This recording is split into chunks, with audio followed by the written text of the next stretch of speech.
coming in, and the security here at the gate is something else. And Olive, I was here in the 12th Parliament, and you can even see there is a new gate, and even how things are being done at this particular point and at this particular time.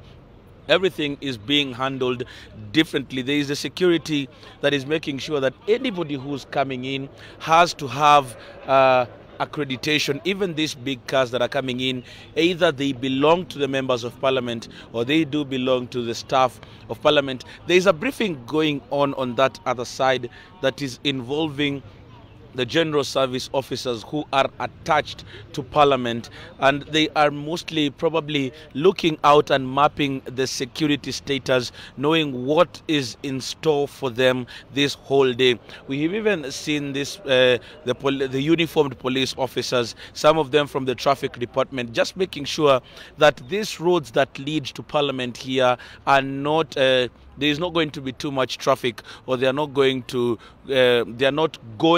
have so many vehicles passing on, and if they do, everything is going to be smooth. So there is that order of business that is going to take place even as they get sworn in. Remember, there are 349 members of parliament in the National Assembly, and there are 67 members of the Senate who are going to be sworn in, and this goes by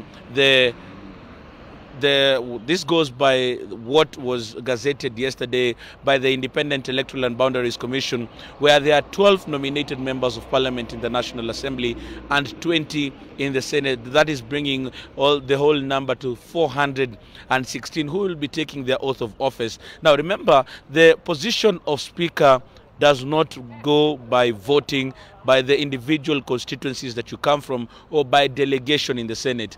Every member who has been sworn in is going to participate in the election of the speaker, and that is the key point, where both coalitions yesterday even had parliamentary group meetings, and it was one quite interesting bit where President-elect William Ruto was of the view, or has fears, that there is a probability that even the Azimio One Kenya team that is led by President Uhuru Kenyatta, or outgoing President Uhuru Kenyatta, they think that they might be using unorthodox means to even get members to come and vote for their preferred candidates, and that is Kenneth Marende in the National Assembly and Kalonzo Musyoka in the Senate. So there were those fears, and he was calling even on the members of parliament to be extra vigilant today and not go down and get to financial advances that may come out. So there are those issues. But also, Olive, there is one interesting thing I want to show you.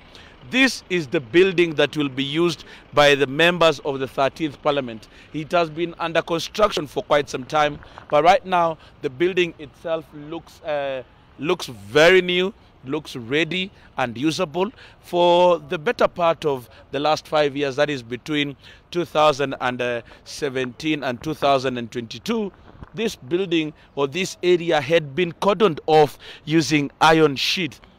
Now, this building will probably house all the members of parliament, the 416, and each of them will have an office. There are some other offices that are within the parliamentary precincts, but those belong to the leadership of both houses of parliament. So this building, what is also unique, Olive, even as we come, is that where we are standing, there is an underground tunnel that takes the members of parliament from this side and takes them all the way to this new building, so that they do not get into contact with the many people from the different constituencies they come from, and who come and actually kwa Kiswahili wanasema wanakita kambi, and they camp outside this parliamentary building just to see, that is my member of parliament, let me rush to them so that I can get some monetary incentive. So there is a tunnel that has been built, and it goes all the way, and the moment they get from that tunnel, they get into their offices. So that is something that is interesting.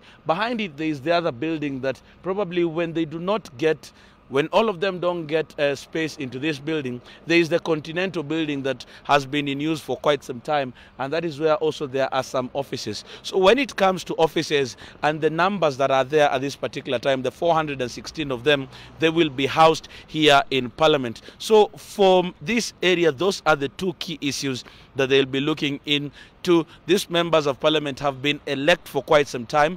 Remember, today is the last Today is the last day when Parliament should have been called. 30 days since they were elected, and today they take their oath of office. There is going to be a serious battle for the speakership as members of Parliament are looking to see who can they sway. For them, Kalonzo Musyoka had been asked by the National Executive Council of the Wiper Party to drop any bid for any speaker position, as they had insisted it would be a humiliating defeat. But yesterday, the Azimio Council overturned that decision, and President Uhuru Kenyatta and Raila Odinga calling on Kalonzo Musyoka to take up the speakership of the Senate. Whether they have the numbers to do it is something else that will be looked into. But remember, the release of the nominated list yesterday evening may tilt that particular assertion, as remember, the United Democratic Alliance, which is the largest party, individual party in both parliaments, may actually was given the mantle to nominate about 8 to 10 members of the Senate. So that may predominantly tilt the numbers in favor of their particular candidate if those people arrive here today and they are sworn in. So I don't even think politicians even slept because of those machinations and making sure that they know each and every one of their members where they are, so that they are not reached at and they are not convinced to vote either way. So it will be very interesting to see how everything goes. I don't know. This is a new member of parliament that I am seeing coming in. Let me see whether we can kufanya kazi. Kiongozi mzuri ufanya kazi mapema. Asante. Well, those are some of the comments that you are getting from the Baringo North member of parliament, who says kiongozi mzuri ni ule ambaye anafika mapema, and he is ready. Remember, the swearing in starts at 9 o'clock. So probably in the next 10 to 15 minutes, in the next 45 minutes, we should be seeing quite a number of members of parliament who will be arriving as they wait for this specific role that starts at exactly 9 o'clock. With the faster they do this activity of swearing in, the faster they get into the next order of business, and that is the election of their speaker in both houses of parliament. So we are keeping tabs and we're keeping an eye on everything that is happening here at parliament buildings, just to get you that first-hand experience of how the 13th parliament will look. Even, Olive, just before I forget, yesterday one of the marching orders that the members of parliament from UDA and from Kenya Kwanza got is that don't even come with your spouses today. There are fears that even, Mheshimiwa, how are you? Probably you could give us a minute to speak to him. How are you? And this is your second term, and you're here very early. How come? Yeah, it is normal. You know, it has been a long time. We want to see how Mr. Ruto's colleagues are behaving. And, you know, we are the majority. So we are really ready for the work. Thank you. And I want also to congratulate my candidate, President Raila Odinga, as the other team I don't recognize. Thank you, sir. Well, he is giving his own views, that are his own views, the member of parliament, even as we are being asked that we are causing a bit of traffic as they come in. But those are some of the sentiments that are coming in, and it just points out to something. How are you, Mheshimiwa? I know they will tell us that we are causing quite some traffic, but they are getting in quite thick and fast as they come in, and all of them have gotten one from Kenya Kwanza and the other one from Azimio, even as they prepare to see how everything will go, and promising quite an interesting day ahead, even as we wait to see how the day will go. What are some of the sentiments and what are some of the tactics that both coalitions will be using to make sure that they get the numbers here in the National Assembly and in the Senate? Olive. All right, thank you for that update, Kennedy Mureithi. Na kapia wewe unaweza kwa kiongozi mzuri, since you're also up early and they're working hard to bring 2027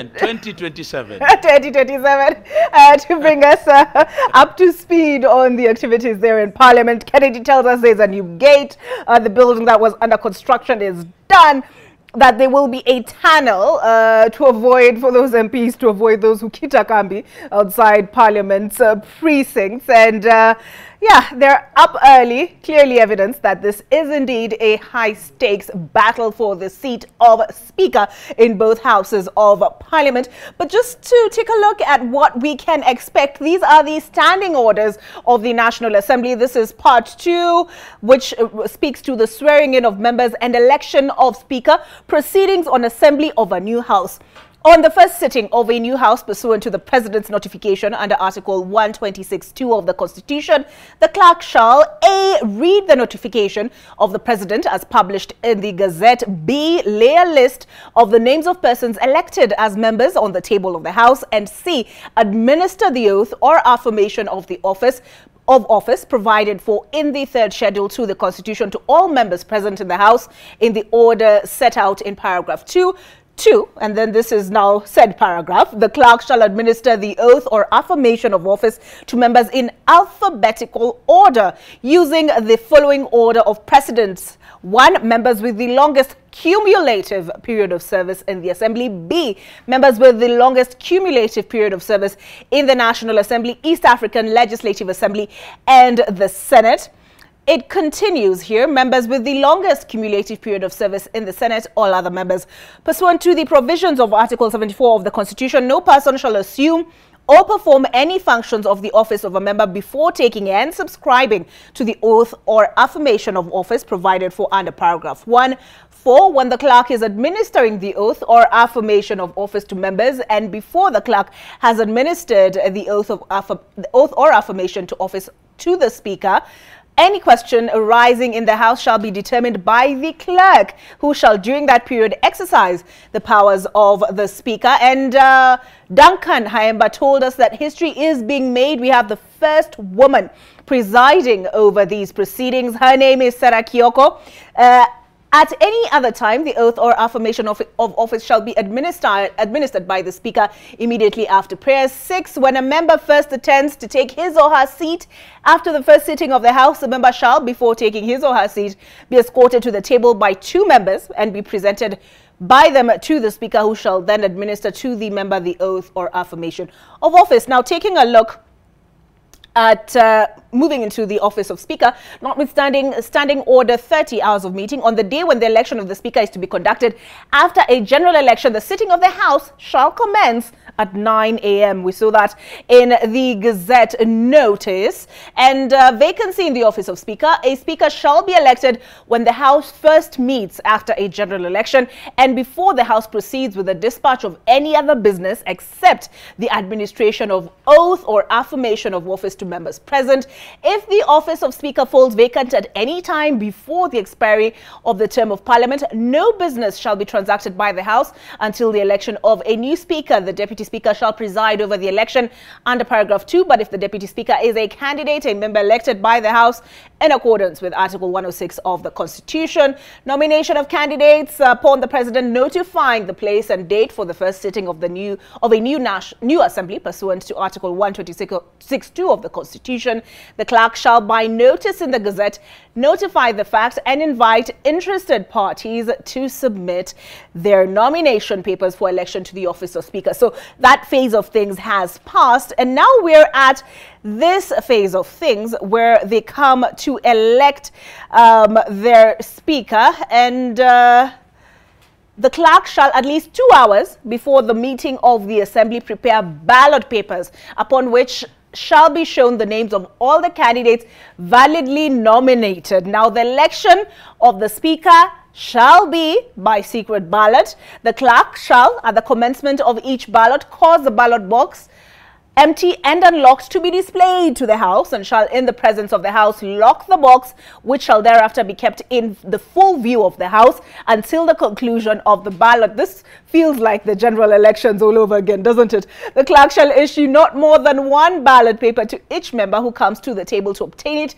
and each member who wishes to vote shall proceed to a booth or designated area provided by the clerk for that purpose and located next to and within reasonable distance of the ballot box, and shall, while their mark, the ballot paper by placing a mark in the space opposite the name of the candidate for whom the member wishes to vote. Fold the marked ballot paper before leaving the booth or area and place the folded ballot paper in the ballot box.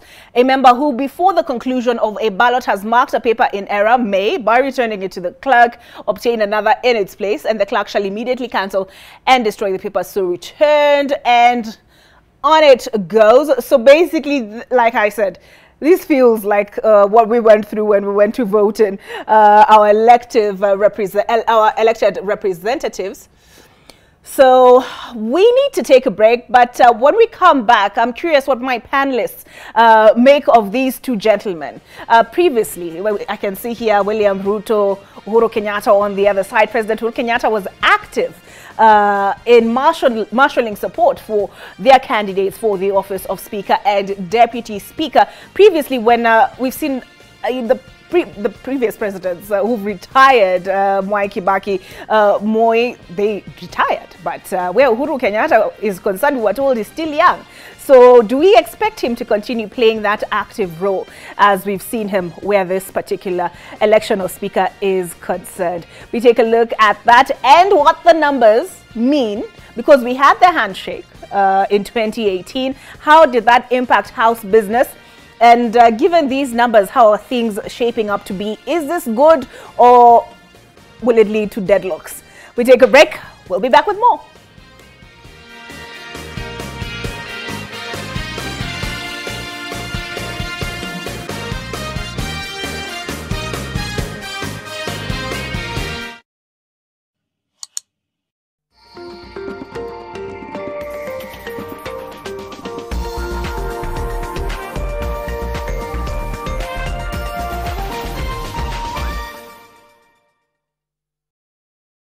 Mivida Garden City, a residential development within Garden City offering stunning 1, 2 and 3 bedroom apartments, unique amenities and an urban green convenient living. Call us today on 0722 123 000. Mivida, my home, my life.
Did you know that the hospitality industry is one of the world's leading employer? We offer internationally recognized certificate and diploma courses in culinary arts, pastry and baking, hospitality management, tourism. Join us today and let us make you a professional. Cascade Institute of Hospitality, an oasis of excellence.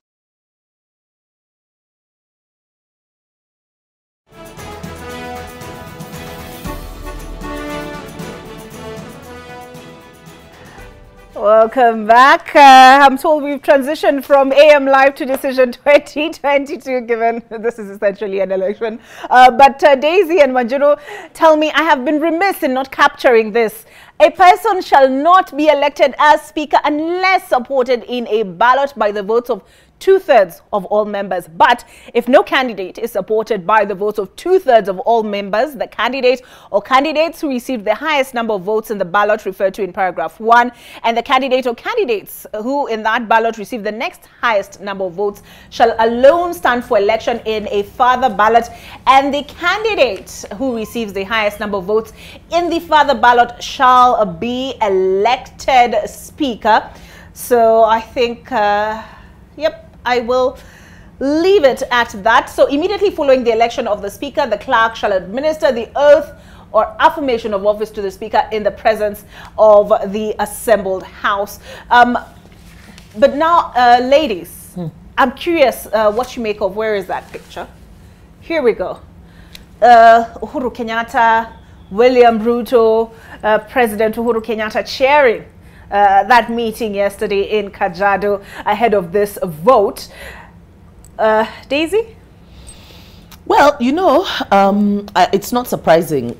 We heard for the longest time, you know, this whole thing about him being too young to retire, and allegations of him trying to succeed himself, you know, through other means. And in fact, that's one of the things that BBI was seen as you know, an effort to try and succeed himself and continue in power. So he created a structure, Azimio, the council, of which he is chair.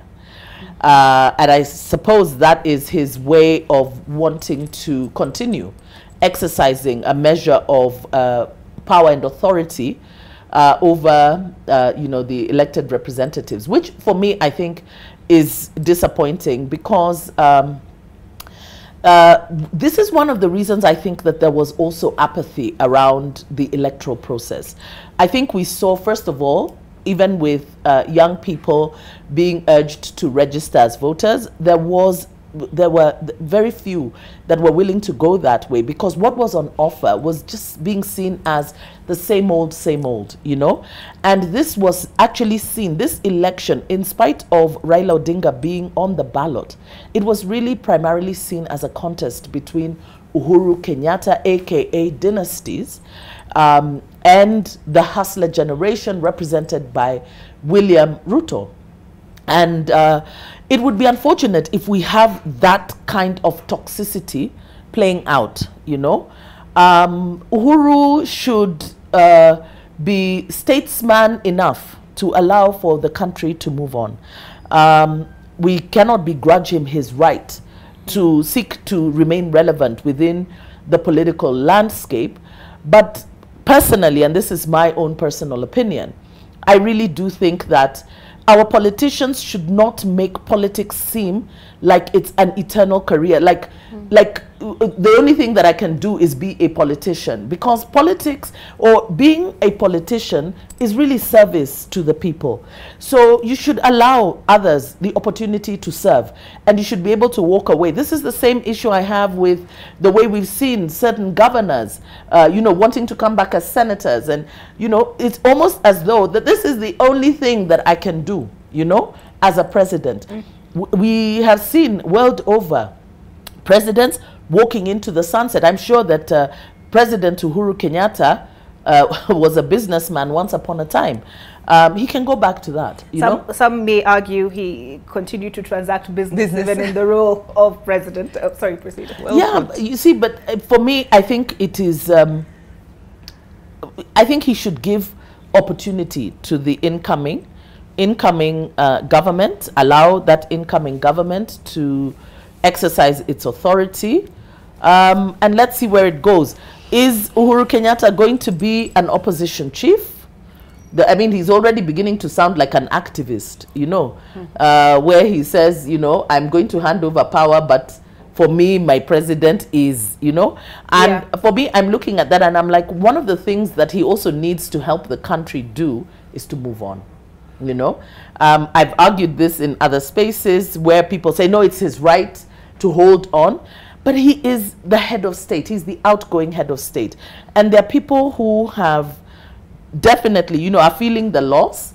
He needs to encourage them, you know, to move on. So when you make statements like, me, Raila remains my leader, you know, what are you saying? You know, for me, I just see it as, you know, strange politics, and you know, let's see how much power he's actually able to exercise. I honestly don't see him being able to rein in members of parliament, because within Azimio, I think Jubilee, because he's the leader of Jubilee, Jubilee has few MPs. So in terms of being able to really push that opposition agenda, that collective agenda, outside of personal interest, because I believe that part of why he wants that continuity is because of how, under his leadership, there has been an integration of private personal interests that were intertwined with governance. And so you want to ensure there's as little disruption as possible. And I don't think there are many people who want to see an end to that. So I don't think he will be successful in trying to do that. And in my own opinion, and I can predict, I would want to predict that this is one of the things that the president-elect will deal with, because I don't think that he will tolerate. You know, there's been the talk of ending state capture and the dynasties. So I think that he would be setting himself up for an unnecessary fight. He should walk away. He should walk away, just do some soul searching, maybe even become an envoy somewhere. Awachane na mambo ya siasa for now. Awachane, let the leadership that is there, let it transact the business on behalf of the opposition. Let him be advisory if he needs to be, but not seeking to enforce certain things, you know, simply because he is the outgoing president. Okay. I'm curious, Wanjiru, when Daisy was speaking, I was busy trying to pull up that statement that she made reference to. So, Wanjiru, I'm curious what you make of that statement. I will hand over power smiling because it is constitutional, a luta continua, but I will leave knowing Baba Raila is my leader. I think I fully agree with what Daisy has said in terms of the role of the statesperson to rise above partisanism. And as the outgoing president, really by now he should have reached out to William Ruto. He hasn't so far from what we've heard. You've heard William Ruto saying, I will call the president. It's not his place to call the president. The outgoing president should be the statesperson to say, yes, we lost, we played our game, we've lost. You know, be the bigger person. So, you know, but Uhuru Kenyatta has never been big on the statesperson agenda. And in this case, as Daisy has also said, Jubilee has suffered a crushing defeat. In fact, the party is all but done. So he needs to, yeah, and I agree, retreat, do some soul searching. Possibly Raila Odinga's loss is because he shackled himself with the failures of the Uhuru Kenyatta stroke William Ruto administration. William Ruto was able to extricate himself masterfully from the failures of the first 5 years. But, you know, that burden then fell on the Azimio party. And, you know, of course, there's been some contestation, but the Supreme Court has decided. And so from where we are sitting, on the face of it, the Kenya Kwanza coalition won the election based on their electoral promises and based on the indictment of the outgoing administration. It's very unlikely, though, for an outgoing administration to win an election during an economic crisis. Very unlikely, you know, unless you rig. And we saw violations of the law. Unfortunately, our elections are the weakest link in our democracy.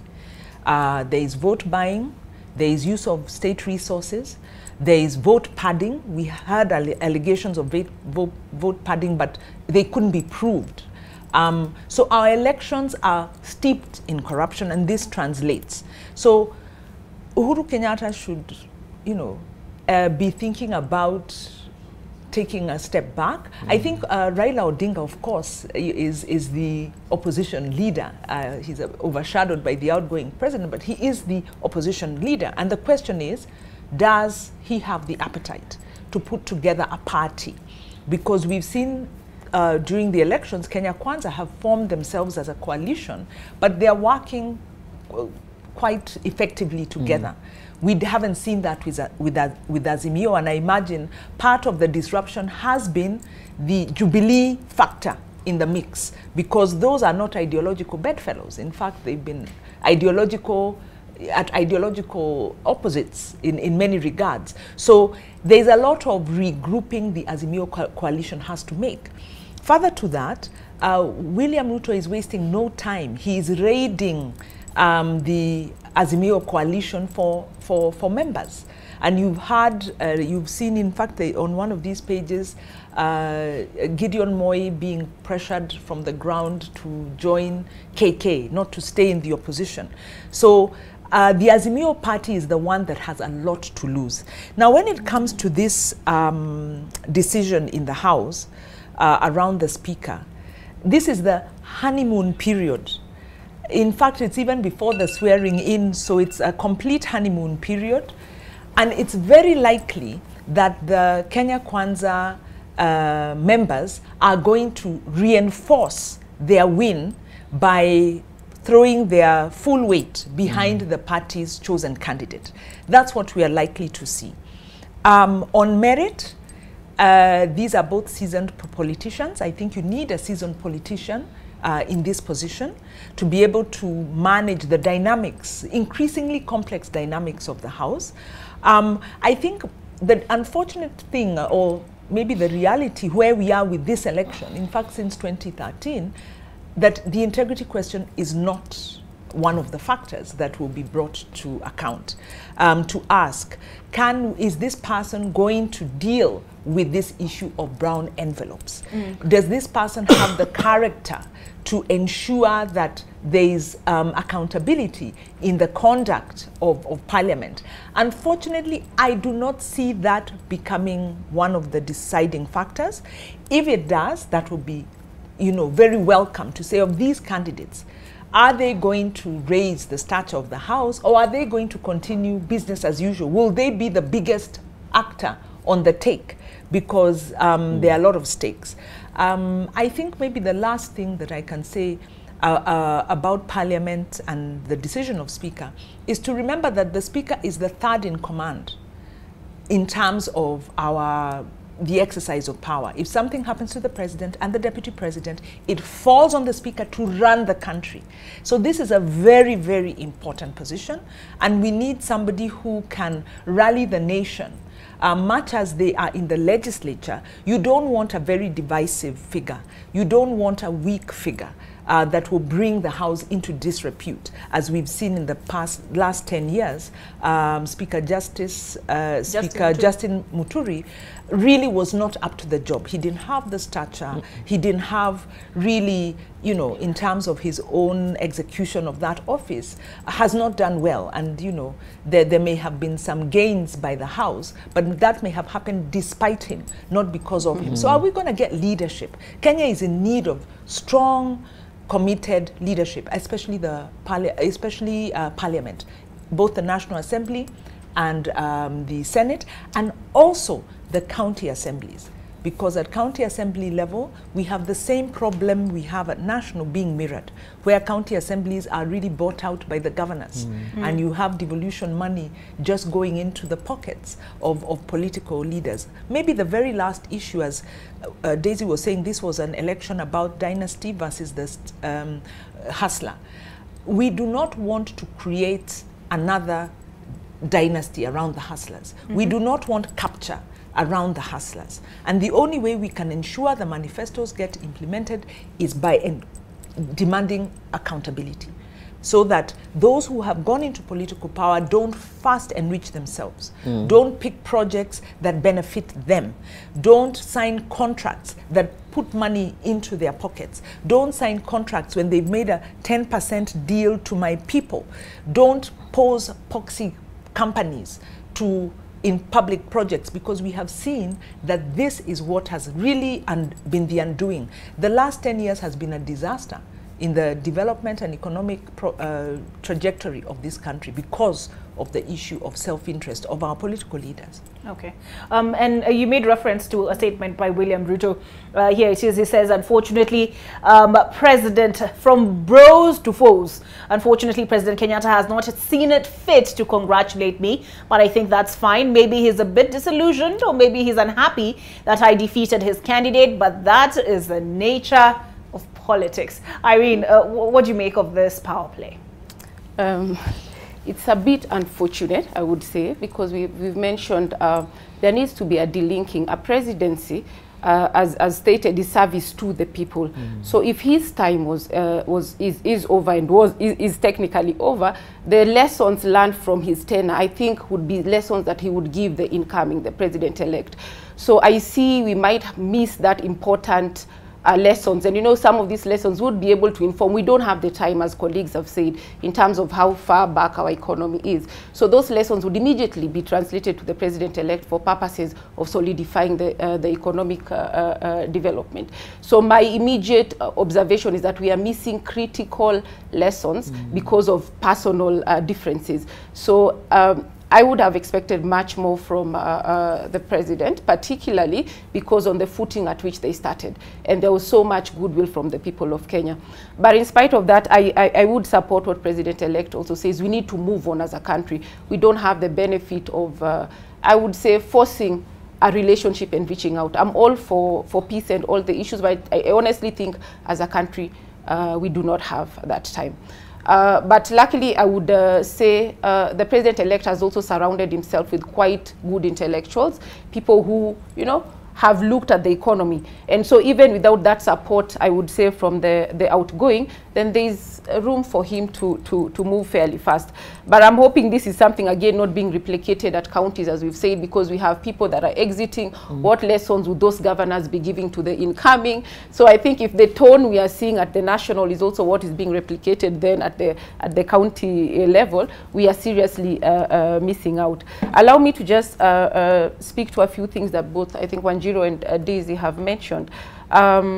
Wanjiru spoke again about the election having been an issue of dynasties and hustlers. But I think the most important thing for me also in this election is the way citizens are able to understand and push back. So there were issues clearly put by Azimio and team that this is what we are going to do. But I like the way citizens were able to see that the other side's campaign has seriously been using public resources. So if that candidate would not have stopped and said, hey, these are public resources that you're using to enable me go ahead. So in terms of principles and issues, that is where I had difficulty with Azimio. And I think most citizens were really not up to it. So over and above, I would say, the issue of hustler and dynasty, I think the president supporting the Azimio team with state resources did not work very well, and citizens were totally not amused. So I think those are a few of the thoughts. I just see how this played out.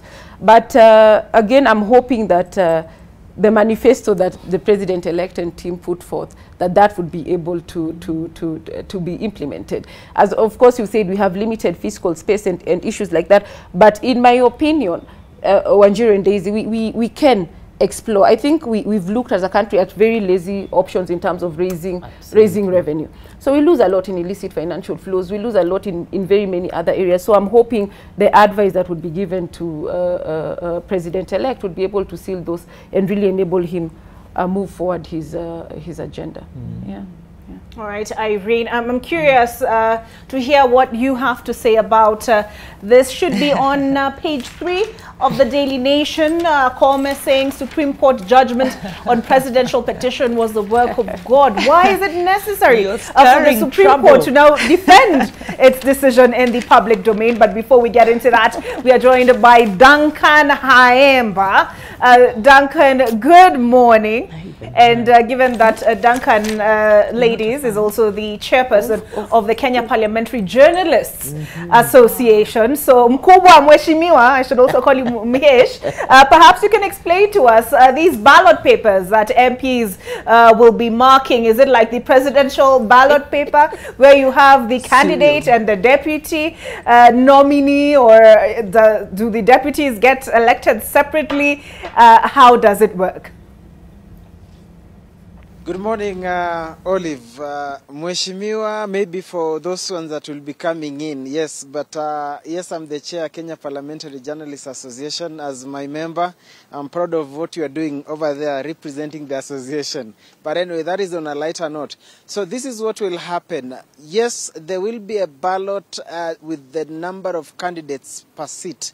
Of course, there are only 2 seats that are up for grabs. That is the speakership and the deputy speakership in both houses. So according to the number, like for instance the Senate, there are 7 candidates. So the ballot will have 7 candidates, the same with the name and the photo. Then you'll put a mark of the person that you want to elect. Of course, all these are elected leaders. So we don't expect that there will be spoiled ballot. But previously, we've had MPs when they count the ballot papers. We've had an instance where there is a spoiled ballot. So we can't just rule that one out. So there will be 7. For the Senate, there are 2 that are gunning for the deputy speaker position. Those are Senators Kathuri Murungi of Meru and Stewart Mazayo of Kilifi. So that is how the ballot paper will look like. And then remember that there is a threshold, 2/3 that must be met before one garners the outright victory. So for the National Assembly, the threshold is 233. 2/3 of the 349 members is 233. If no one will be able to garner 233, that is the 2/3 required threshold, then they will do a second round between the top 2 candidates. Then whoever will emerge first with the highest number, what they call the simple majority, then will be automatically declared the winner, sworn in, and then he will now come back, sit on the chair and preside over the election of his deputy. For the deputy speaker, it will be the same process, 2/3, failure to which round 2 between the top 2 candidates. So that is what will happen. In the Senate, it is the same, but in the Senate, because in the Senate, they will require, with now nominated senators elected, they'll require around 31 thereabout, because for the elected senators, it was supposed to be 24 actually. Now that the nominated ones have been gazetted, bringing the number to 56, because to 66, I beg your pardon, because Moses Wetangula, Senator-elect for Bungoma, will not be participating. It is said that he resigned so that he can contest the speakership of the National Assembly. And therefore, instead of having 47 elected plus 20 nominated, making 67, there will be a shortfall of 1, that is 66. So the threshold that will be required here, 2/3, is about 41. Yes, 41. 41 will be required. So in the event there are no 41 votes, then Kalonzo Musyoka and Amason Kingi, Aluchier, all those that have been listed, the top 2 candidates will now face off. Whoever will emerge with the highest number of votes, that will be the Speaker of the Senate. Then just like in the National Assembly, once that Speaker has been declared winner, the clerk, that is Jeremiah Njengenya, who is also the Secretary to the Parliamentary Service Commission, will swear him into office. Then he will take over now, preside over the second business, the second business of the House. That will be the election of the deputy, because once the senators are sworn in, business number 1 will be the election of the Speaker. Olive. All right, thank you for bringing us up to speed, Duncan, and explaining to us how that process works. We'll be taking a look at today's order paper in a minute. But before that, there's this question pending. And Supreme Court judgment on presidential petition was the work of God. Chief Justice Martha Koome has termed Monday's Supreme Court judgment as the work of God, saying it came after God's intervention. And why is it necessary? Why can we just not move on? Why should she find it necessary to defend their decision? Have the courts been put between a rock and a hard place, with the Azimio side saying, while they respect the Supreme Court's judgment, they said it was suspicious that all 9 issues did go in their favor. Daisy. Okay, so let me say something first. This is now my personal opinion. In many ways, I was disappointed in how the Chief Justice delivered the judgment. I think that this idea that you must pummel people to the ground, for me, it was uncalled for. You know, using very harsh language and even naming counsel, you know, naming them. And, you know, it was being televised to the world, you know. It's enough that you say that, you know, the counsel for the petitioners, you know, were not able to convince us. Their evidence did not meet the threshold, you know, of verifiability, or was not convincing enough, you know, for us to award them any of their, you know, matters, and you dismiss it. I mean, it's your case is being dismissed. You're losing. So you don't need to lose and be pummeled into the ground at the same time. I really think that the delivery, the manner in which, you know, calling out counsel, the kind of language that was used, I think it was unfair. Particularly because some of these counsel, they are young. You know, it will have implications on people's careers. I think that they would have, she could have done it better. Now, if that was the work of God, I know that He is a God of many chances. Yeah, we would expect her to tell us that their wisdom, in terms of that it was based on the rule of law, because that's, courts are not there to rule on the basis of inspiration from God. Okay, at the very least, what we do expect is to see that you are true to that oath to rule without fear, without favor, according to the Constitution and the rule of law. So saying that it was the work of God, I think for me, God is being thrown around quite a bit, you know, of late. And I'm a firm believer in Yahweh, by the way. I mean, personally, I am born again. And I know that He guides people. But we want to hear that it was based on the rule of law. The evidence did not meet the necessary threshold.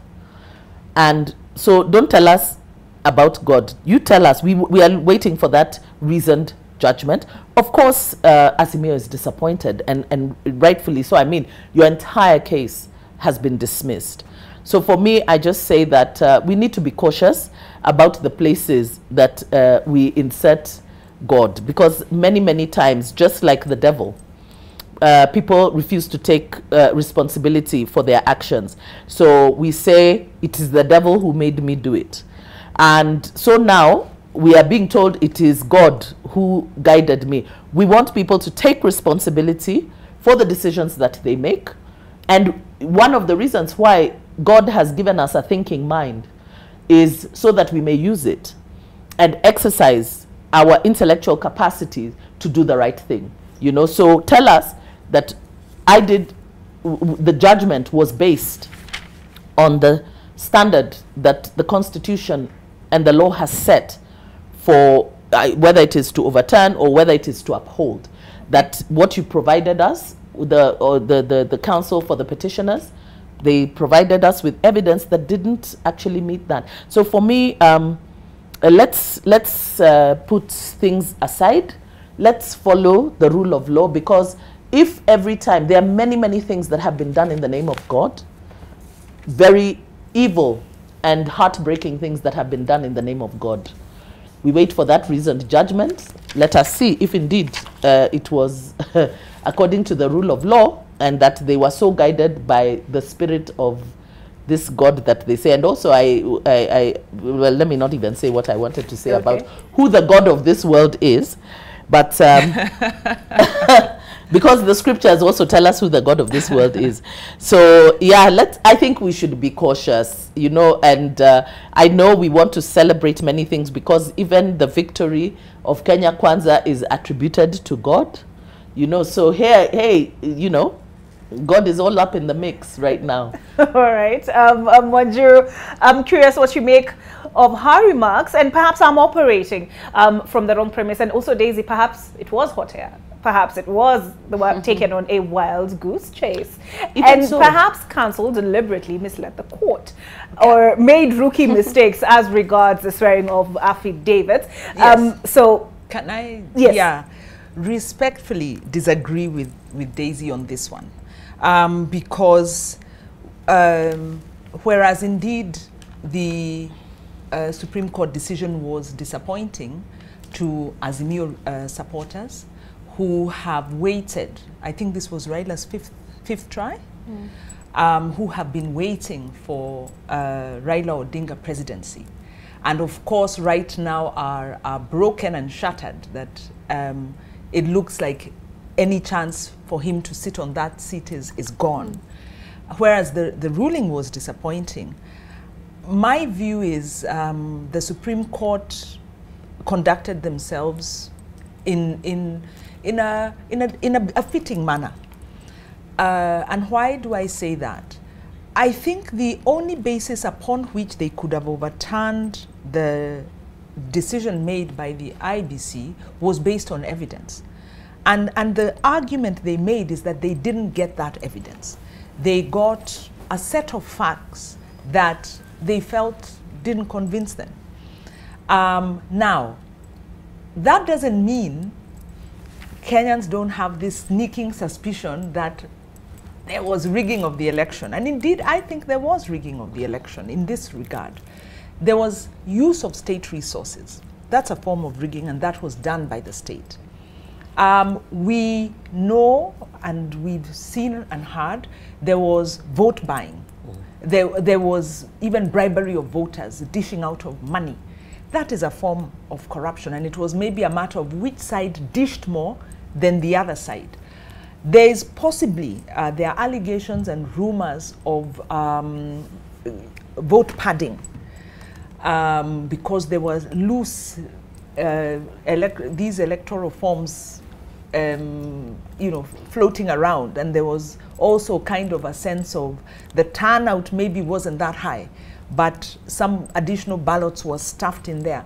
But the issue is there was not a single witness statement in any of these polling stations where somebody actually put,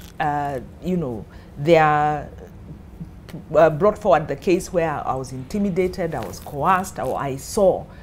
And in the absence of that, it became very difficult. So the question to me around this, my sense, my personal view on this is we are a constitutional democracy, we support the Constitution, we must respect the decision of the Supreme Court, but still recognize our election is fundamentally flawed and is unable to deliver an election result that we can believe in.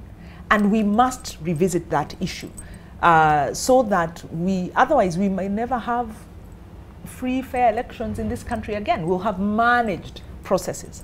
So one is to recognize that we still, there's a large percentage, on the Azimio side, those who didn't pick their ballot, those who didn't vote, possibly don't trust the process. So the credibility of our election process and its managers is still in a big problem. Also, I think we wait for the detailed judgment because we expect to see a stinging indictment of Chebukati. Based on the remarks that the CJ read in the summarized ruling, we expect they have a lot to say about how he conducted himself. But the evidence wasn't there. Now, in the issue of using the name of God, looking at this article, to be fair to the CJ, and I'm not here as an apologist, is she was at a funeral of her aunt, and she was addressing the mourners. And what she said is that the judgment was done in the service of God, for the sake of the independence of institutions, especially the judiciary. And so what you may see here is there was likely a lot of pressure from state actors to make sure this judgment went another way. So the question is, who was trying to rig our election? Was it the Kenya Kwanza team, or was it the Azimio team at this, in terms of the ruling? And reading this, you can see there was pressure. And you had also one of the other justices saying, we could not pick up phone calls because we didn't have the time. Yes. So that means there was a lot of pressure. Okay. On the use of the term God, we are now seeing it's come into fashion. Our political leaders, especially the Kenya Kwanza team, are really, you know, putting, you know, talking about success because favor from God, all of that. But then also masking some very questionable actions from the past. So people who have integrity concerns, who maybe made their wealth through very illicit means, have misused public resources, now come and use the name of God to blind voters. So on one hand, we have a maturing democracy, voters who are becoming more discerning. And I hope that we will stem this effort by political leaders to now bring religion and the mysticism of religion to allow political leaders get away with murder, essentially, by using the name of God. All right. Yeah. So we need to take another break, Daisy. Wait, I want to, before you move on. No, we'll come back. We'll come back to it because we're still on this, the last fight in Parliament. And, okay, no, most definitely not the last fight, but the last fight, at least as far as this election is concerned. So, yeah, we come back with that. Kennedy Mureithi has some sentiments coming out. Kennedy Mureithi, Duncan Hemba will be joining us on the other side of this break. And you spoke of mysticism. So perhaps what the CJ was trying to do was less a defense, perhaps was operating from the wrong premise, and more about demystifying the judicial process. All right, on the other side of this break.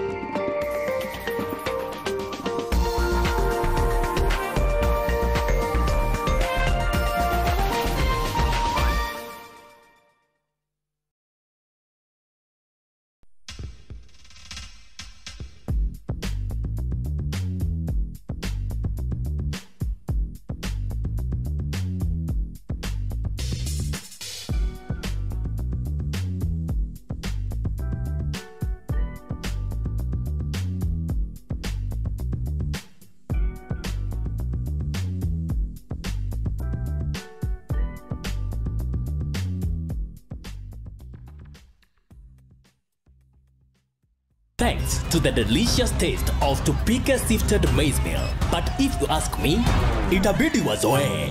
Try the tasty nutritious Tupika sifted maize meal, now available near you. Ugali ni Tupike.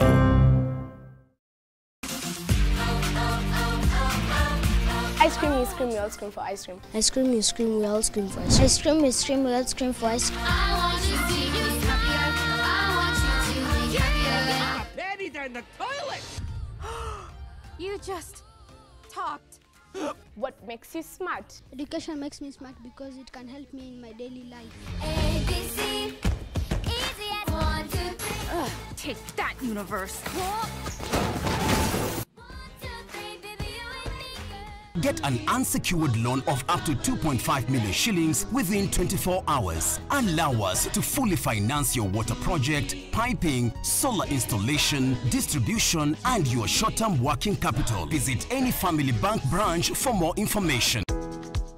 Mivida Garden City, the latest residential development within Garden City, offering stunning 1, 2, and 3 bedroom apartments and never before seen amenities. The development is part of the already established 47-acre Garden City mixed-use development on Thika Road, providing urban, green, convenient living. Call us today on 0722 123 000 to book a viewing or visit mividahomes.com. Mivida, my home, my life.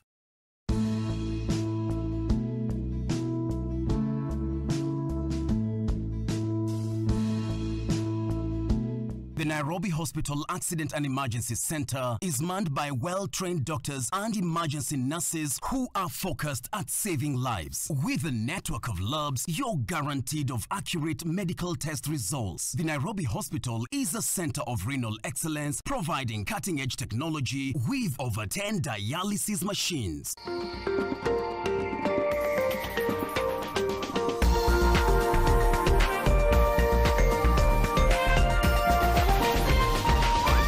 NTV, turning on your world.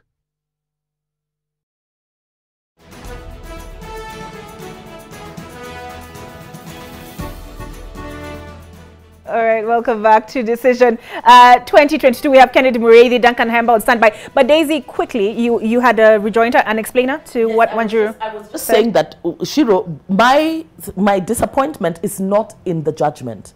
It was in the manner in which the council were pummeled. You know, you're dismissing my case. I'm losing. I've lost. There's no need for you to crush me in the process.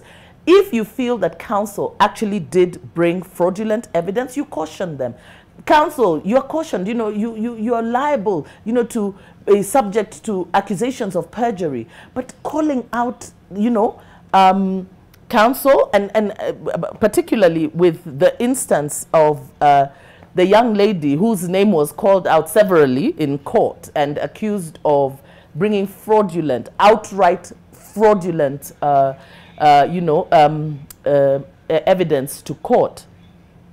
She actually went onto the website. She guided everyone and said, let's go to the website. Okay. Let's click on this. So at this point, you know, for me, I felt bad that as a senior female judge herself, even to guide counsel, you know, not necessarily calling them by name. Yes, you can say counsel for the petitioners really brought evidence that didn't meet the threshold, and we caution you that, you know, you're open to accusations of perjury and, you know, deceiving the court, misleading the court.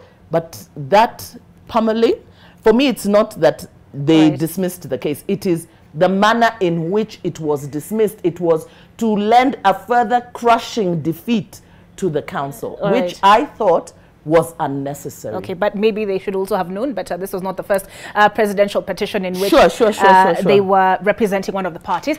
All right, Duncan Haemba is joining us now. He is covering the senators, and my panelists this morning spoke of governors who are now, I think there are two now, Ali Roba, Mandera, Jackson Mandago from Wasingishu, who have transitioned on to Senate. Duncan Haemba, what do they have to say this morning?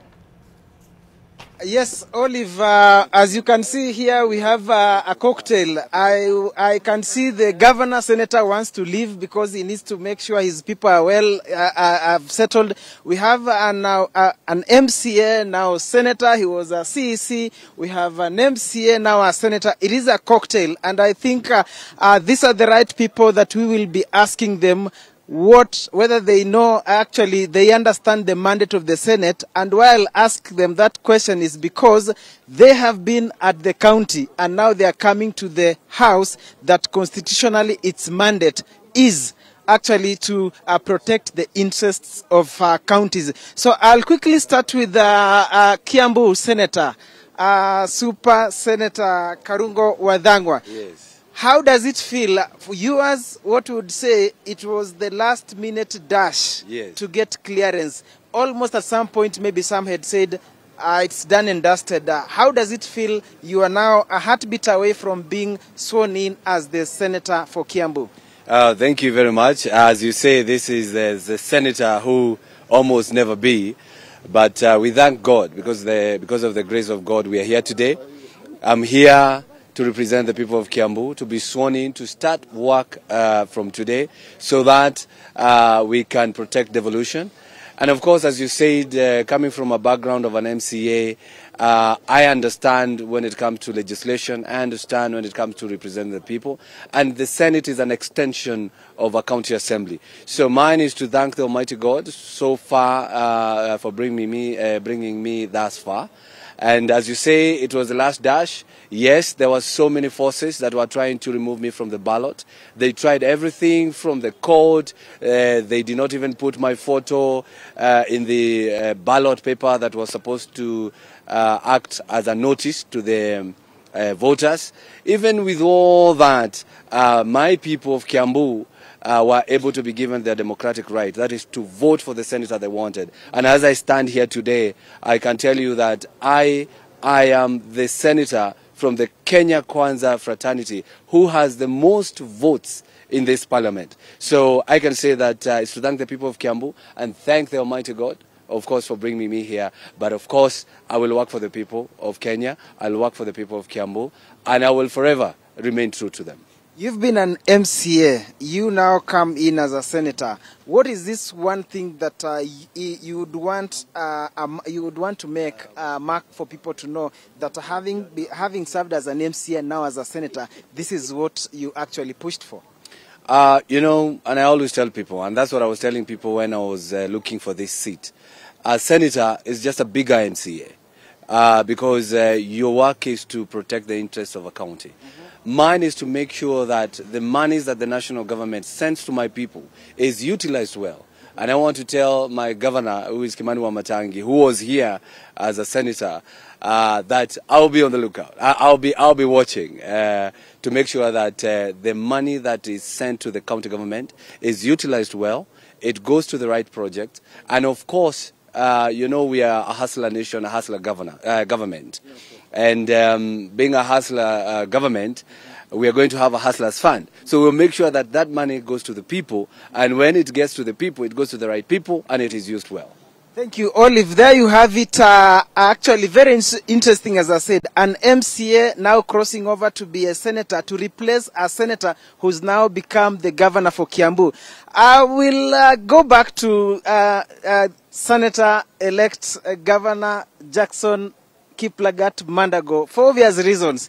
But first of all, let me cross over to Nyandarua. I can see, and they can see here whether you're familiar or not. Today you must come here with your tag, and you can see. I don't think nobody doesn't know Senator Mandago, but of course here it's a house of procedure. Therefore, they were told yesterday you must have your tag on, and as you can see, Nyandarua as an MCA now also to the Senate. Do you feel like umerushwa kwa deep end or ni familiar territory? Thank you very much. My name is Medho from Nyandarua. First and foremost is to correct that I have not been an MCA, but I have been a member of staff at the County Assembly. We are very upbeat. Today is our day. We've been on the trenches and on the fields, asking our people to give us this opportunity. And we are ready. We are ready to serve our people. I am very happy that I am coming from the side of the government, the Kenya Kwanza side. I've been elected on UDA. This is a major departure from the norm. The people of Nyandarua have been bringing quite experienced people. Yes. Now they are bringing a 31-year-old. I am very ready to work and learn the ropes. I have been at the Roa House at the County Assembly. At least there are many things that I saw yesterday at the orientation. What we are doing there at the County Assembly is what is being done here. So I expect that we shall get out to business almost immediately. Quickly, you've said you are a member of staff at the County Assembly of Nyandarua. Nyandarua made it was in the headlines every now and then. Can you assure us that maybe we will not see that one in the Senate? Of course, they are making all the wrong reasons, all the wrong headlines, because our senator was, to my judgment, was not doing what he was supposed to do. The issue was that the County Assembly was accusing the governor of embezzlement of funds. The man who is in charge of oversight is asleep and is not speaking. So they had to fight all the time because the person who was in charge was not speaking. Thank you. That is 31-year-old Senator-elect for Nyandarua. Let me cross over to Tharaka Nithi briefly. Governor pole too, but sorry sana. Tharaka Nithi Senator-elect, you are inheriting Professor Kithure Kindiki. Do you feel like you are stepping into the shoes of a political giant, because he came in as the majority leader, then deputy speaker at some point? Is there pressure that you are feeling that you know the person that you are taking over from? I'm equal to the task. I'm also a political giant, so I think I'm going to make it. For Tharaka Nithi County, what are you going to push, or what do you think needs to be given a serious consideration? One, Tharaka Nithi has been politically marginalized for quite some time. I think I am going to personally make sure that we have the devolved funds going to Tharaka Nithi and make sure that we have enough money for that purpose. Right. Because we need roads, we need the water, we need so many things. Tharaka Nithi is literally politically marginalized. Thank you very much. Now, Daktari wa siasa za Kenya, people's advocate, Okiya Omtata, karibu sana. We can call him Daktari wa siasa za Kenya. He's famed for that phrase. Do you still stand by that can I call it the dosage that you prescribed on how to handle siasa za Kenya? Definitely still do stand with that.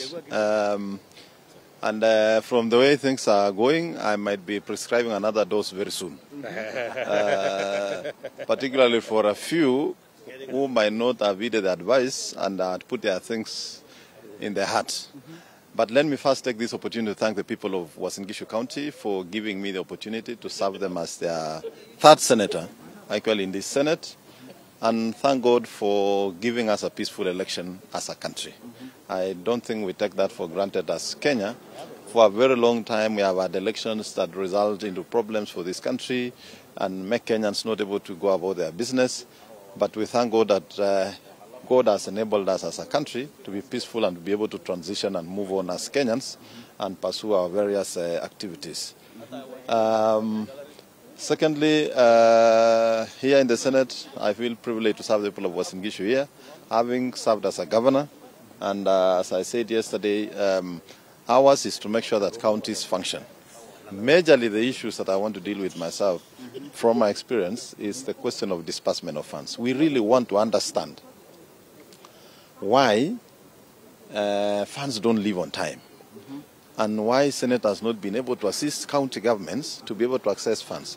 I will tell you, and you will see what Treasury will do shortly. Of course, for those who have been governors, we are used to. They will make a publication. First, to show the amount of money that is in counties' CRF accounts. But guess when that money was dispersed? Probably 30th June. Okay. And therefore, counties will not be able to spend. What does that mean? We are creating pending bills in the counties. What does that mean? We are killing businesses in the counties.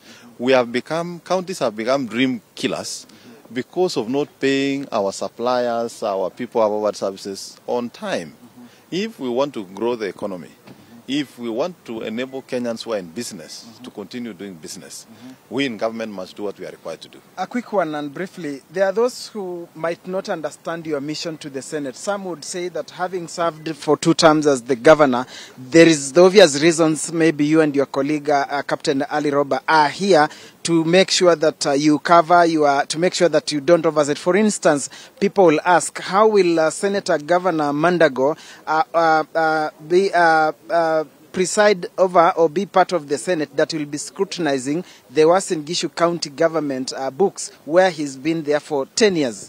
Thank you very much. I want to say to me, that's a non-issue. First, let's understand how government works. The management or checking whether resources have been properly utilized in counties is the mandate of the Auditor General.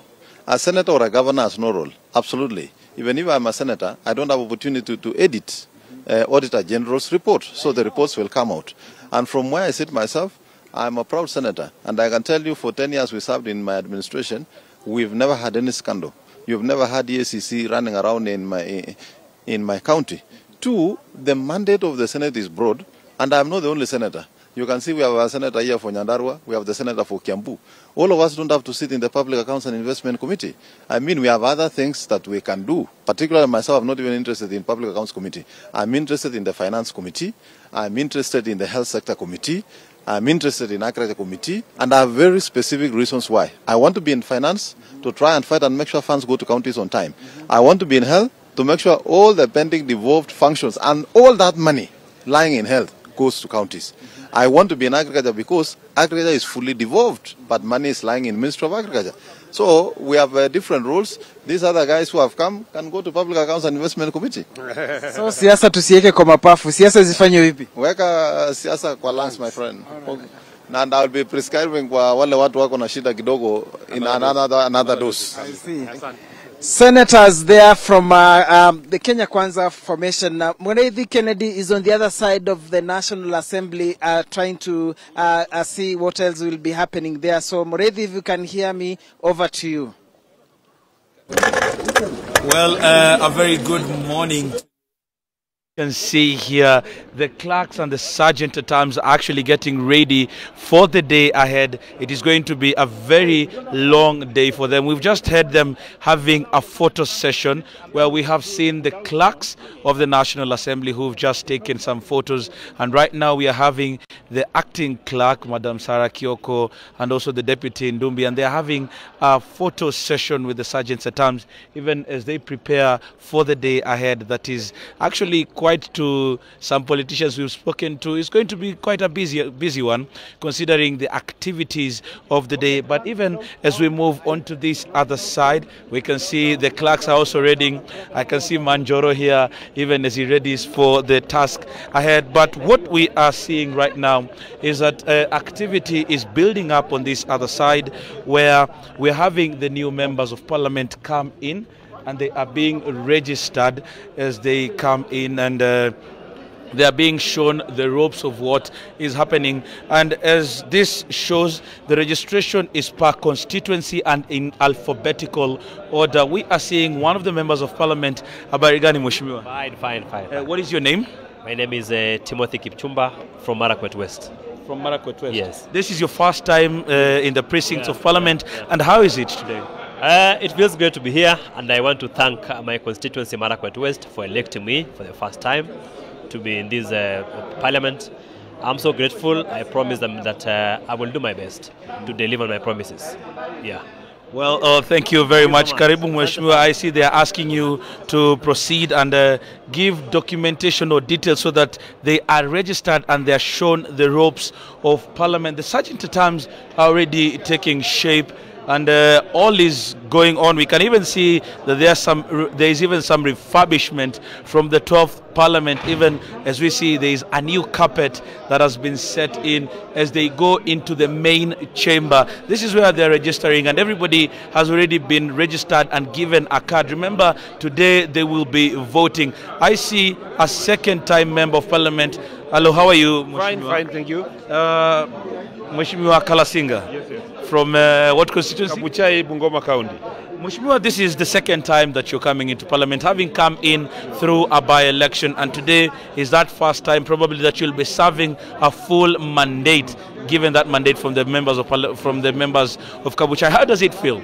It feels nice, it feels strong, and it feels confident. I feel the confidence of the people of Kabuchai, having seen in me for the last 1 year that I was in office, having come in on a by-election and performed very well. I'm very happy that they have given me full mandate with over 80%, 89% for that that I got from Kabuchai. I feel grateful, but now the main purpose, the elephant in the house, is performance for them. What should be done for them? What is theirs must go to them. And that's why agenda number one at my heart is to make sure that the CDF is right in the hands of the members of parliament to deliver for those children who don't go to school, who have failed for fees.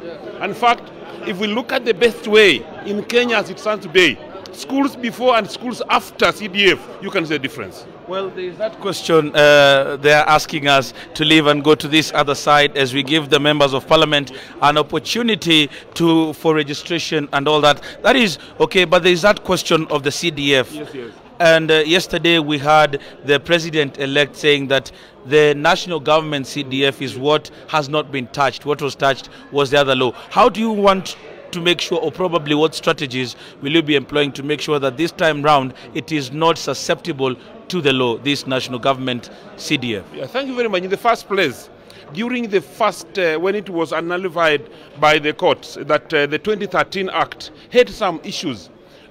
After that nullification, Parliament took initiative of putting in place what was required as far as the court had advised into the 2015 Act. So as it is at the moment, there it is well in line. But we need to work hard with the Senate, because this thing has now to be put in law.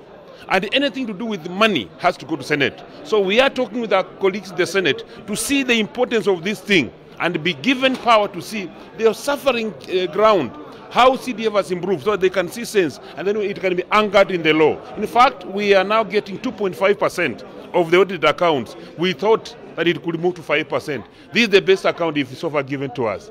Well, but there is that duplication of duties where you will be doing the same roles that the county governments will be doing. Don't you see that Kenyans' money is going into so many pockets? No, you know very well, my brother, that some departments were never devolved.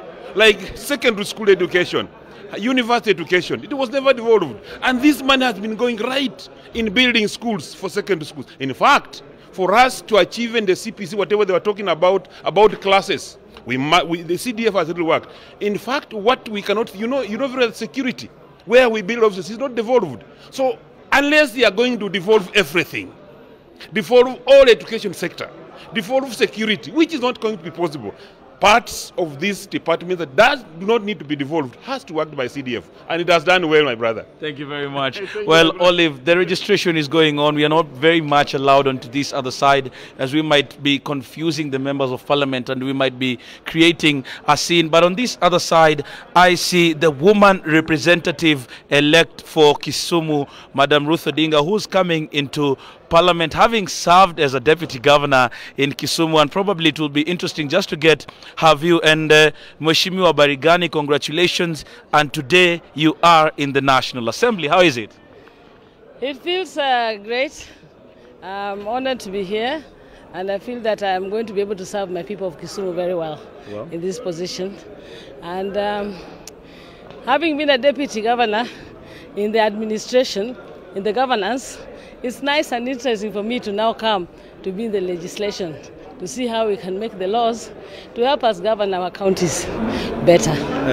Yeah, today there is that huge task ahead, and that is the election of the Speaker. As the Azimio One Kenya coalition, are you well prepared for that task? There are those who believe that you do not have the numbers. Well, we do have the numbers. We do have the numbers, since I believe we are on the majority.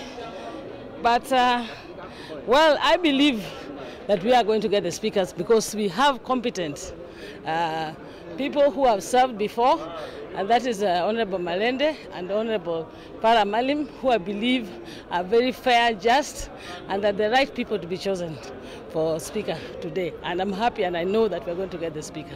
Thank you very much. Well, I'll let you in, go register, and there is that registration that is happening, and all of them are being welcomed. And just to make sure that each and every one of them, when they came for orientation last week, was given a card. Voting, Olive, here in the National Assembly, and just like in the Senate, happens by a card that every member of Parliament is given, and it is assigned to every desk where they sit, or every seat where they are in the chamber, so that when it comes to voting, all of them will insert that vote or that card and either vote yes or no. And that is what we will be witnessing immediately they are sworn in to take up that mantle of being a full Mheshimiwa. Right now, when I told Mheshimiwa huko nje, lakini they are still members elect. So we are waiting for that particular activity, even as they register. And in the next 30 minutes, we do expect that the assembly will be starting in both houses.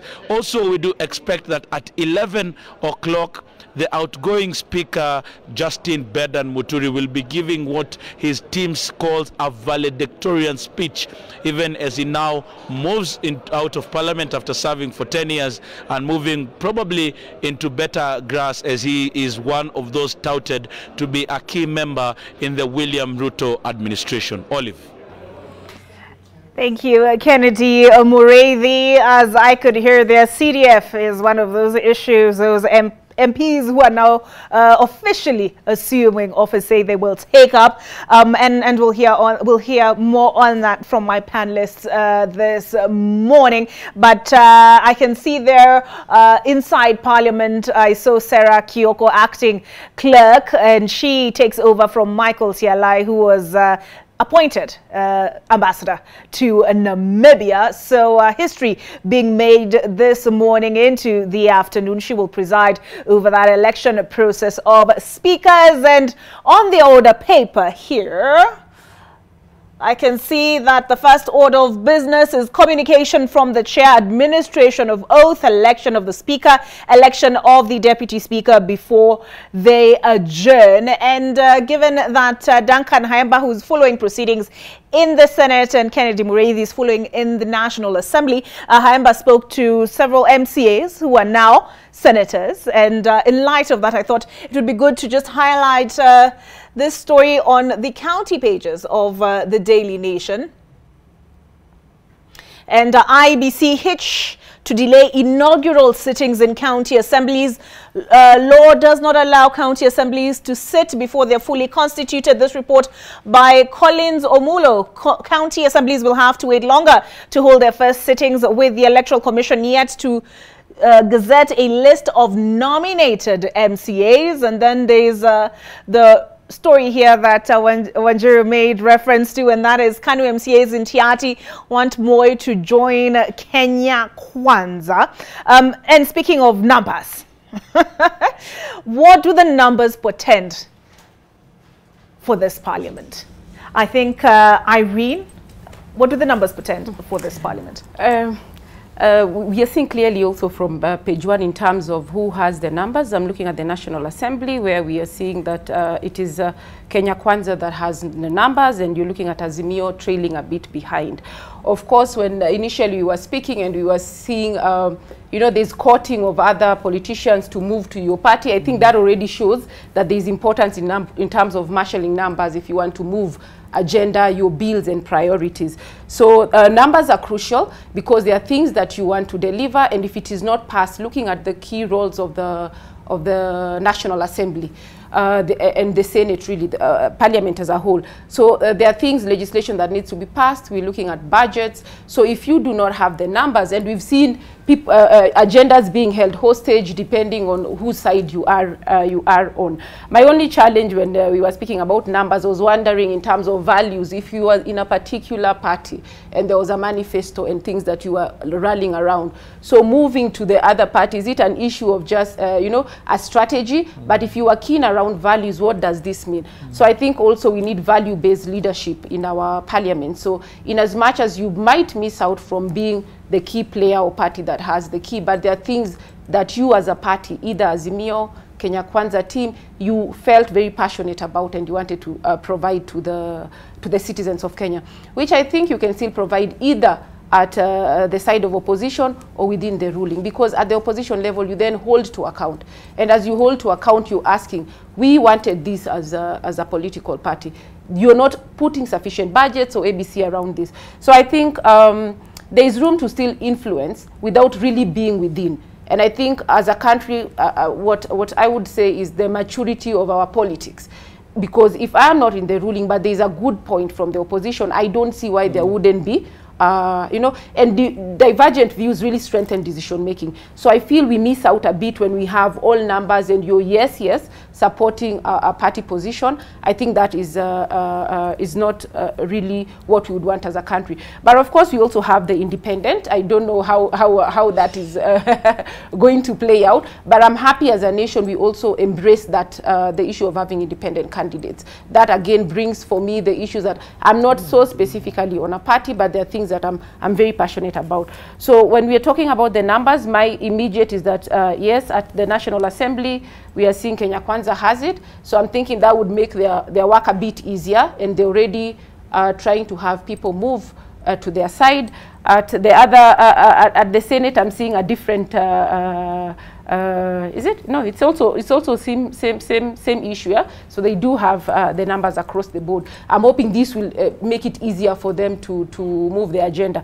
The only other observation I would say from previous, you have seen that when there are issues that touch on both their interests, the numbers and who has the numbers doesn't matter. So I think the numbers are also used very conveniently sometimes, but when it's a self-interest issues, it then comes as a whole voting block. So that is my take on the issues of numbers. But I am hoping that the numbers will not be used to hold hostage things that are critical to development. I'm hoping those numbers would be used to the best interest of the country, move what we must move positively, but not use it then to just move personal interest. All right, so let's hear from the now MP-elect for Dagoretti North, Beatrice Elachi, and what her expectations are of this 13th Parliament, perhaps what her legislative agenda is moving forward. So over to you, Kennedy Muredi.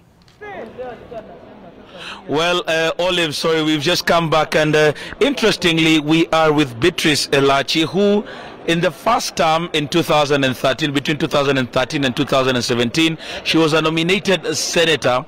Between 2017 and 2022, she served between that time is the Speaker of the Nairobi County Assembly. This time round, she has fought her way and she's the Member of Parliament for Dagoretti North. How does it feel, Mheshimiwa, having transitioned through this time and right now you are here in the National Assembly taking an oath of office as an elected member? Thank you very much, and first I want to thank God and to thank the people of Dagoretti North and to say thank you for giving me a privilege to serve you as your Member of Parliament.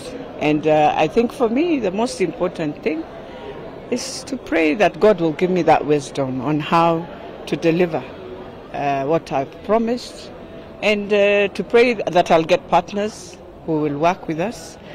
But now that we are here, I think I've walked a journey.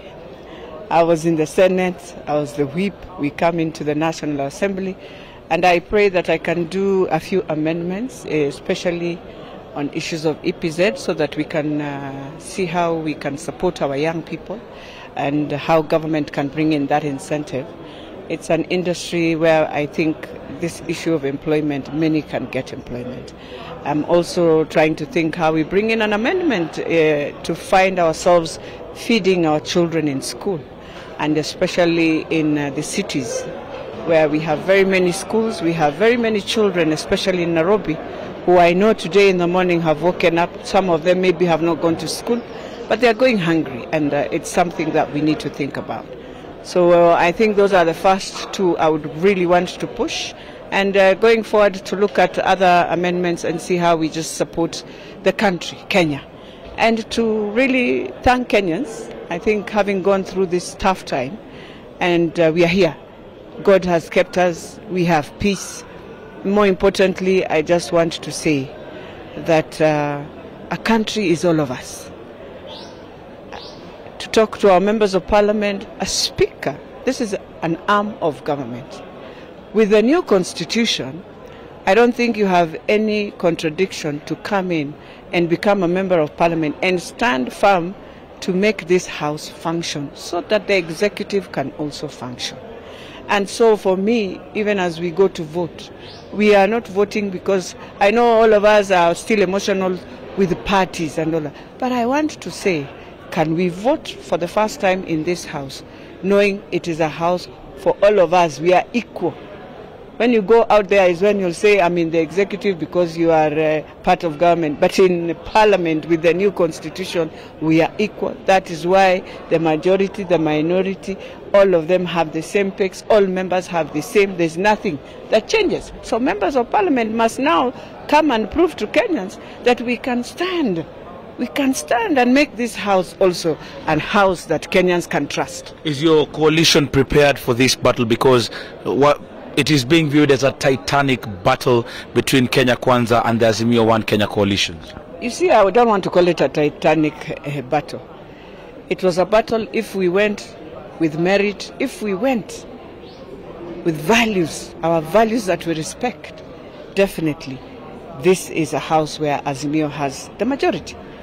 But because we have decided, I'll say in the Bible, that we can sell our birthright, we can do whatever, we can use every incentive, it's okay. You know, I always tell Kenyans, you deserve what you get. So you'll do it today, but you are here for 5 years. Remember, you are here for 5 years. I've always said, look at what you're given and look at the years you're here and the people who voted for you. And so even for my brothers who are part of Azimio, you used Azimio at that time to campaign, now you feel it is not. We are here, but you'll come for committees. Because where are you going to get your committees? So for the sake of you being genuine, first come and do what is rightful, get your committees. You want to support government, it is for you. But to do it in a manner where you feel, you think you're doing right, trust me, in 1 year's time, you'll remember this day also. Thank you. Yes. Well, also, Olive, before I hand it over to you, we have one of the biggest anti-FGM crusaders in this country who has gone through the cycle, and right now you have been elected as a member of parliament for Narok North. You'll start by telling us your name so that Kenyans can remember that, and also how it feels to be part of the National Assembly. My name is Agnes Pareyo, elect MP, Narok North constituency. And previously I was the chair and the FGM board, where I empowered girls and where I was educating my community to stop female genital mutilation. And looking at what I was doing and then going back to parliament, do my campaigns that I wanted to be their member of parliament, it was not easy. Coming from a community that is still conservative, who see women like women, not people who can be in those positions of decision making, it was not easy. But today, I want to say, I thank God that I'm here today as a member of parliament, ready to take oath, to get into office and to hit the ground and empower my community, because we still we are lacking behind as a Maa community. We still need roads, we need water, we need electricity. We also need to empower our women. So I pray that within these 5 years I can leave these women better than how I found them. Well, politics aside, and I know Olive might want to delve deeper into this, is the question of you now representing a single constituency where you have a bigger voice than somebody who is nominated, and having come from the background where you have been the chairperson of the anti-FGM board. What are some of the issues that probably you will be convincing some of the members that you're serving with in this particular parliament to probably broaden that perspective and help most of the communities here in the country that are still practicing FGM to end that vice? Before today, I was praying that I can be able to be in a decision-making forum, and where I can convince other members of parliament to look at girls' issues and to make them understand that it is wrong to continue cutting our girls. So I look forward to convincing more of the decision makers, people here at the parliament, and looking at the laws that can protect our girls. Are you probably even looking at convincing the leadership of this house that is going to be elected today into going into committees that will help delve into these matters? And do you have some of the committees in mind that you would want to serve in? Yes, some of the committees I want to serve in are the gender, those committees that will empower women, committees that will empower the youth, girls and boys, so that they can bring to an end this retrogressive culture that takes our girls back to where we don't want them to be. Because we want to empower our girls to join all the Kenyans, to go to school, and we want to make them understand that education is the most thing that we need in this country. Thank you very much, Mheshimiwa. All the best in your 5 years. Well, that is what is happening on this side of Parliament as members of Parliament come in, get registration and get into the House. But one of the things that I've also seen, Olive, in the time that I have been in here is that there is a lot of lobbying going around. Remember, today is that day where, as Beatrice Elachi says, the member of Parliament elect for Dagoretti North, says it's a do or die. But she is calling on members to mostly vote on their conscience, insisting that what will happen next is more important with regards to whether you gave it you all in electing a speaker. And probably she might be speaking politically, appealing to those members in calling on them to vote with their conscience. But remember, in politics, conscience is not actually a standard that they use most. It is more about what does my party leader want, what does my party want. So we are keeping tabs. I see the senator for the Rakaniri, but I do know that my colleague has spoken to you on the other side.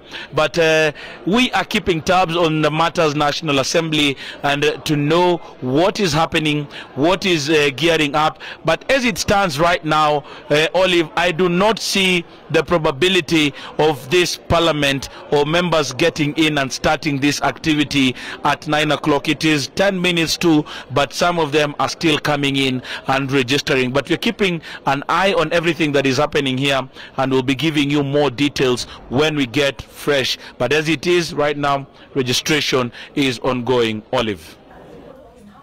All right, thank you for that update. Kennedy Muredi speaking to us from the National Assembly. We are looking at the oath taking for those elected to both the National Assembly and Senate. As he mentioned, we're about 12 minutes out now from when the process begins. As we saw from the standing orders, it starts in alphabetical order, but also in order of seniority.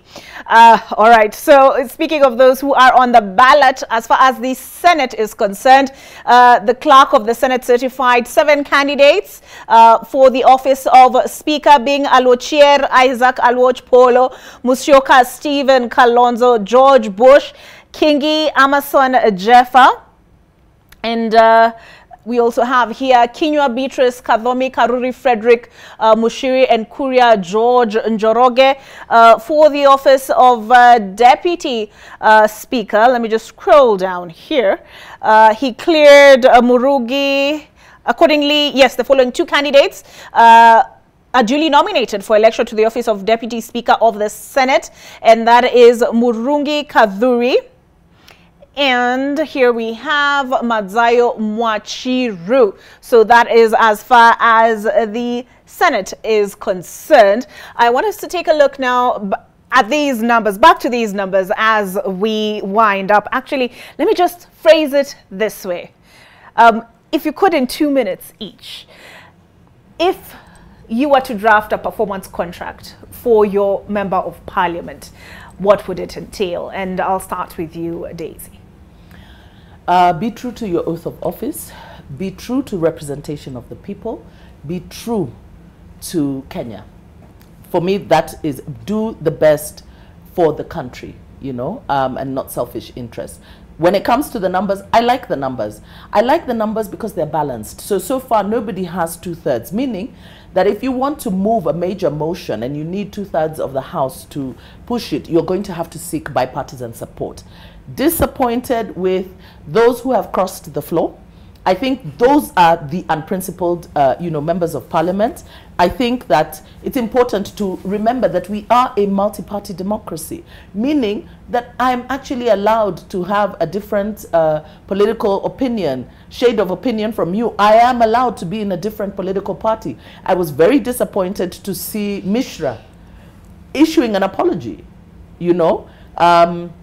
for going against the president-elect. Why would you have to issue an apology? For me, that our leaders don't seem to have a grasp of the representative role that they play, and that we are a multi-party democracy, meaning that you can be in the opposition, that there's nothing wrong with being in the opposition. Our country has moved on. We are not at the place where you have to pay allegiance to the executive and to the national level of government so that development comes your way. We remember that in the days of KANU, those that were in the opposition often met with the refrain of, when funds become available, when you sought development for your area or resources for your area, so that you were denied resources simply because you did not support the government of the day. The government belongs to the people of Kenya. Right now, as citizens, we are in Ajip party, any government in power. So President-elect William Ruto is the president of the Republic of Kenya, not the Republic of Kenya Kwanza. All right. Our members of parliament need to also understand that despite the fact that they are from respective political parties. Seniority, sorry, Daisy, I'm yes. so sorry. It's just that Kennedy Muridi has Aidan Duale in the National Assembly. Let's hear from them. Olive, sorry, I'm actually disturbing your conversation, but I am having one of the longest serving members of parliament, Aidan Duale, who is actually credited for the victory, one of the people who are credited for the victory of the Kenya Kwanza government. You're here in Parliament early, looking sharp and all. How is it today for you? No, We even see you even in party colors. Oh yeah, I'm in the colors of the ruling party. And I have been a member of the ruling party in all the other 3 parliaments that I have served. So I have come early because I'll be the first member to be sworn in accordance with the precedence of order in Parliament. And I am now the MP elect for Garissa Township. So I am not a state officer yet. Until I am sworn in, then I become a state officer. So it's a good day. I think the legislature is very critical in the running of the country affairs. We have the legislature, the judiciary, and the executive. And I'm happy Kenyans have returned many of my colleagues who are in the 3rd and who are in the 11th and the 12th parliament. And under a presidential system, I urge members, if you have been elected as an opposition member of parliament, take your seat as an opposition, as a minority member of parliament. Do a responsible oversight on our government, and those of us who are in the ruling party will still support the legislative policies that are geared towards the implementation of our manifesto, and also do an oversight on our colleagues who will be from the executive. As a principal within the Kenya Kwanza coalition, you must be very keen in the business of the day, and that is the election of the speaker. How prepared is Kenya Kwanza, noting that the other side has also brought in their membership, both in the National Assembly and in the Senate, and you're one of those critical people who we have even seen whip members into what is happening today? No, I'm telling you, we're prepared. We have the numbers. Inshallah, Honorable Wetangula, by the end of the day, will be the speaker. In fact, he will be the 3rd speaker under the new constitution. Honorable Kingi will be the speaker of the Senate, the 3rd speaker of the Senate. And it's about election, it's about numbers. You know, we were dealing with the voters the last 2 years until 9th of August. Today we are the voters. So my role has changed. Today, Honorable Wetangula is the candidate. We have got agents ourselves. Our chief agent is Honorable Kimani Ichung'wah, member for Kikuyu, with my support as a ranking member. Our members are set. So the first order of business is the swearing. It will usually takes time. But Parliament, the clerk of the acting clerk of the National Assembly today has a very daunting task. She has even no time to go for lunch. So by the time we are through with the election, with the swearing in of the 349 members, then we go into the business of electing a speaker and a deputy speaker. That is only business on the order paper. So it's more like a special sitting. Well, there is something that you said before the cameras rolled, and you say that you're getting old in these corridors. Is there anything bigger for Duale, or this is just the first time? I am a ranking member of the House. I have been the first majority leader under the 2010 Constitution. I have been an assistant deputy minister. I have sat in the opposition benches. I have sat in the front bench. I'm not saying I am going. The best place I love is the legislature. But after Tuesday, when my friend, my brother, my leader, and my boss is sworn in as the 5th President of the Republic of Kenya, inshallah, then we will have a meeting and we'll see together how do we deliver to the people of Kenya from the 2 arms of government, whether the executive or the legislature. But wait for that day. Let's first let me be sworn in. Then my boss is sworn in on Tuesday. Well, if I will not be probably looking too much into it, what are some of the ni mbinu zipi ambazo nyinyi mmeweka kuhakikisha that this position of the speaker goes to you? Because the other side also seems very confident. No. You have seen it. Even your own paper has written. we have close to 190 members of parliament. Today we're lucky we have also our nominated members of parliament. So this is about numbers. And even like the general election, it was not about the deep state and the system and government supporting you. It was about the numbers of the people of Kenya voting. So the numbers were seen on the 15th of August. Today again is about numbers. There are no shenanigans, there are no sideshows. Numbers don't lie. So we have the numbers, and this is a house of honor. We expect the people to, on the first day, to show decorum,